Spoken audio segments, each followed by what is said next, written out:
बेटा आज कक्षा 10 विज्ञान में जैव प्रक्रम के अंतर्गत पार्ट 5 में पोषण के अंतर्गत आज हम ये अध्ययन करेंगे कि जीव अपना पोषण कैसे करते हैं। जीव अपने जैसे पोषण में पढ़े थे तो उसी के अकॉर्डिंग जो होता है हम आज ये अध्ययन करेंगे जीव अपना पोषण कैसे करते हैं। तो जैसे कि जंतुओं में क्या होती है, विविधता होती है।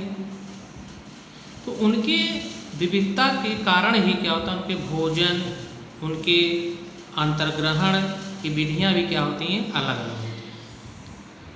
तो विभिन्न प्रकार के जंतुओं में पाचन तंत्र भी विभिन्न प्रकार का होता है। जब भाई इसका जैव विविधता अलग होगी, भोजन उसके अंतर्ग्रहण के प्रकार अलग अलग होंगे, तो जाहिर सी बात है पाचन तंत्र भी विभिन्न प्रकार का होगा। तो जंतुओं में पोषण जो होता है कुल 5 पदों में संपन्न होता है, मतलब 5 चरण होते हैं। और चाहे वह एक कोष की हो या बहुकोष की हो, सब में पोषण का चरण 5 होता है। और इन्हीं 5 चरणों में पोषण जो होता है वो संपन्न होता है। तो जैसे कि 5 चरण कौन कौन से हैं, तो एक होता है, हम यहाँ लिख देते हैं, पोषण 5 चरणों में पूर्ण होता है। जो पाचन की जो क्रिया होती है वो 5 चरणों में पूर्ण होती है। अब नंबर 1 जो होता है इसमें वो होता है अंतर्ग्रहण। अंतर्ग्रहण, ये अंतर्ग्रहण, इसको इंग्लिश में कहते हैं इंजेशन। इसको इंग्लिश में कहते हैं इंजेशन। तो इंजेशन क्या है, बात ये है। तो भोजन ग्रहण करने की प्रक्रिया इंजेशन कहलाती है। भोजन ग्रहण करने की प्रक्रिया क्या कहलाती है, अंतर्ग्रहण कहलाती है। ये अंतर्ग्रहण कहलाती है। तो इसका मतलब है कि जब भोजन हम ग्रहण करते हैं तो वो प्रक्रिया क्या कहलाती है, अंतर्ग्रहण। तो अंतर्ग्रहण की जो क्रिया होती है वो भिन्न भिन्न प्राणियों में अलग अलग होती है। अब जैसे कीटों में, कीट जानते हैं, जैसे मच्छर है, कीट है, तिलचट्टा है, कीट है। तो इनमें क्या होता है, इनके मुखांग, कीटों के मुखांग अलग अलग होते हैं। जैसे मक्खी है, मक्खी का जो मुखांग होता है स्पॉन्जिंग टाइप होता है। मक्खी अपने हुड को किसी खाद्य पदार्थ पर ऐसे रखती है और उसका अग्रभाग जो होता है स्पंजाकार होता है, सोक्ते के समान होता है, उस भाग को सक कर लेता है, चूस लेता है। वहीं पर मच्छर है, मच्छर का मुखांग biting and sucking type. Biting माने बाइट माने होता है काटना, सकिंग माने होता है चूसना। सॉरी, ये इसका होता है पियर्सिंग एंड सकिंग टाइप। मच्छर का जो होता है वो पियर्सिंग एंड सकिंग टाइप होता है। पियर्सिंग माने होता है चुभोना, सकिंग माने होता है चूसना। तो चुभोने और चूसने वाले होते हैं। वहीं काकरोच का होता है बाइटिंग एंड चीविंग टाइप, काटने और चबाने वाले। तो इस तरह से सबका अलग अलग होता है। हाथी है, हाथी में सूंड होती है, सूंड से भोज्य पदार्थों को अपने मुख तक पहुंचाता है, तब ग्रहण करता है। मनुष्य है, मनुष्य का हाथ है, हाथ मुख तक पहुंचाता है, तब उसके भोजन मुख तक पहुंचता है। तो इसको कहते हैं अंतर्ग्रहण। तो ये अंग जो होते हैं भोजन के अंतर्ग्रहण में क्या होते हैं, सहायक होते हैं। दूसरा जो होता है पाचन।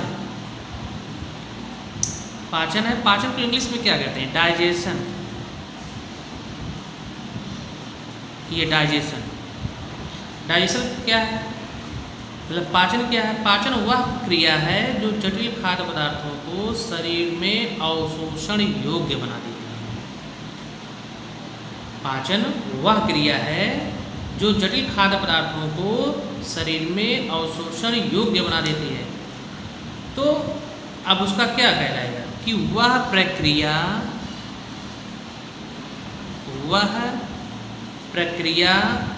जिसमें भोजन के बड़े जटिल व अविलेय अणु पाचक एंजाइमों की सहायता से छोटे, सरल व घुलनशील अणुओं में बदल जाते हैं। घुलनशील अणुओं में बदल जाते हैं। क्या कहलाती है? पाचन कहलाती है। पाचन कहलाती है। तो अब ये है कि पाचन क्रिया क्या होता है कि भोजन के बड़े व आविले जो अणु होते हैं एंजाइमों की सहायता से उसका पाचन होता है, और पाचन के बाद वह घुलनशील अणुओं में, सरल व घुलनशील अणुओं में क्या होते हैं? बदल जाते हैं। तो यही क्रिया क्या कहलाती है? पाचन कहलाती है। तो पाचन जो होता है, अब देखिए, पाचन यांत्रिक और रासायनिक दोनों प्रकार की क्रिया है। पाचन एक यांत्रिक और रासायनिक दोनों प्रकार की क्रिया है। वो कैसे? देखिए, जो भोजन हम ग्रहण करते हैं तो भोजन ग्रहण करने पर उसका जो अणु होता है वो बड़ा होता है, आकार बड़ा होता है। अब उसको क्या करेंगे? भोजन को मुख में चबाएंगे। तो चबाना जो होता है वो कौन सी क्रिया है? यांत्रिक। लेकिन फिर उसे जो होता है विभिन्न एंजाइमों की सहायता से पचाना, तो उस पर रासायनिक अभिक्रिया होगी। इस तरह से वो सरल अणुओं में टूटेगा, और फिर जो सरल अणु जो होते हैं छोटे और जल में विलेय होते हैं, और जिसके कारण वह अवशोषित हो जाते हैं। तो इस प्रकार से यह क्रिया जो होती है रासायनिक, चबाना यांत्रिक क्रिया, और उसका फिर सरल अणुओं में टूटना, वो क्या होता है? रासायनिक होता है। तो ये पाचन हो गया। तीसरा चरण इसका होता है अवशोषण। अवशोषण, अवशोषण को इंग्लिश में कहते हैं एब्जॉर्प्शन।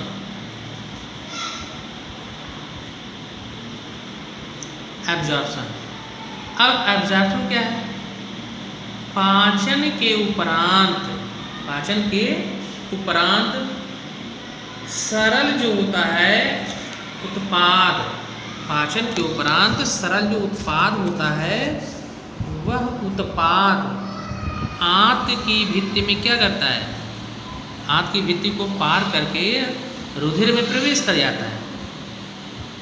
तो जब रुधिर में प्रवेश कर जाता है तो फिर उसके बाद क्या होता है कि सरल जो घुलनशील अणुओं का शरीर में अवशोषण होता है।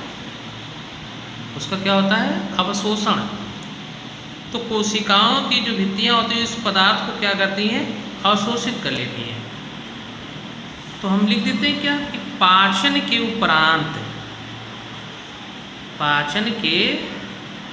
उपरांत या बाद में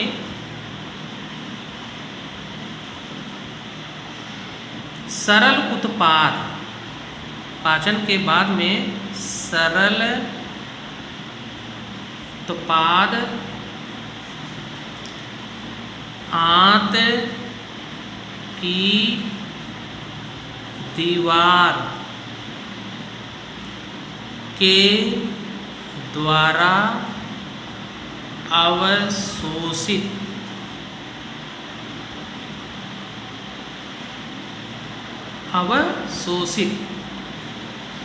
अब देखिए, पाचन के बाद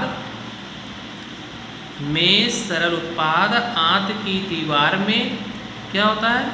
अवशोषित होता है। अवशोषित होता है। तो ये क्रिया क्या है? अवशोषण है। यही क्रिया क्या है? अवशोषण। यही क्रिया अवशोषण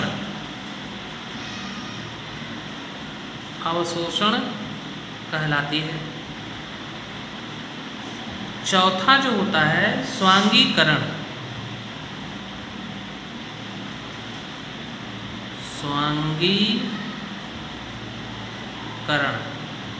स्वांगीकरण जो होता है, एसिमिलेशन इसको कहते हैं।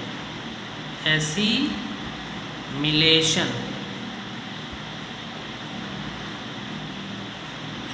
ये स्वांगीकरण है।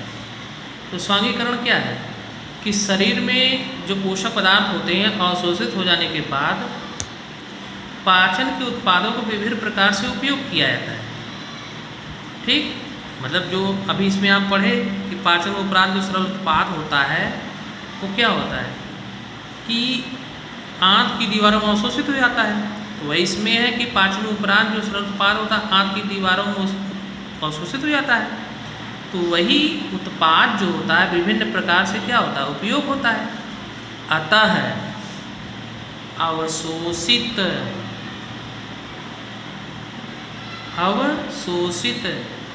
भोजन का शरीर में उपयोग ही क्या कहलाता है? स्वांगीकरण कहलाता है। स्वांगीकरण कहलाता है। तो ये हो गया। अब जब स्वांगीकरण जब अवशोषित उपयोग हो जाएगा उसका, तो स्वांगीकरण कहलाएगा। और यह पदार्थ जो होता है ऊर्जा प्रदान करने में, शरीर की वृद्धि व विकास में प्रयुक्त होता है। फिर पांचवा जो चरण है क्या है? बहिक्षेपण।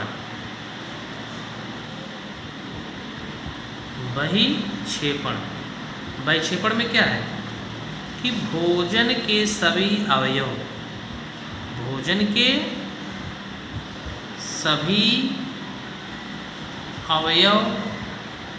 अब देखिए भोजन का सभी अवयव जो होता है अवशोषण के योग्य नहीं होता। तो जब अवशोषण के योग्य नहीं होता तो अर्थात वो भाग क्या है?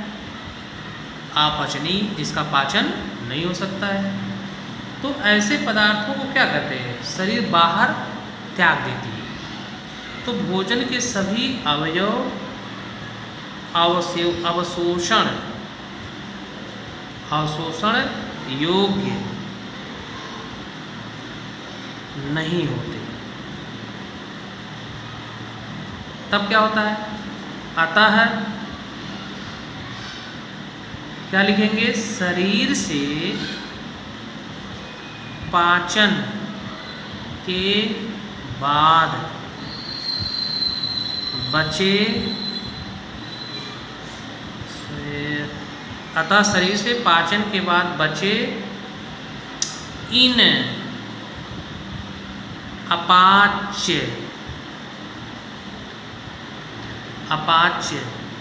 भागों को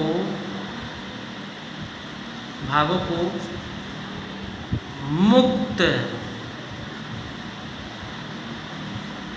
करना या त्यागना, भागों को त्यागना या मुक्त करना क्या कहलाता है? बहिक्षेपण कहलाता है। बहिक्षेपण कहलाता है। तो इसी तरह से अमीबा भी होता है। अमीबा एक कोश की है, उसमें भी अंतर्ग्रहण होता है। फिर अंतर्ग्रहण के बाद पाचन, अवशोषण, स्वांगीकरण और बहिक्षेपण, यही क्रियाएं अमीबा में होती है। तो इस तरह से ये जो होता है पोषण के 5 चरण हैं। ठीक है, आप इसका अध्ययन करिएगा। Thank you.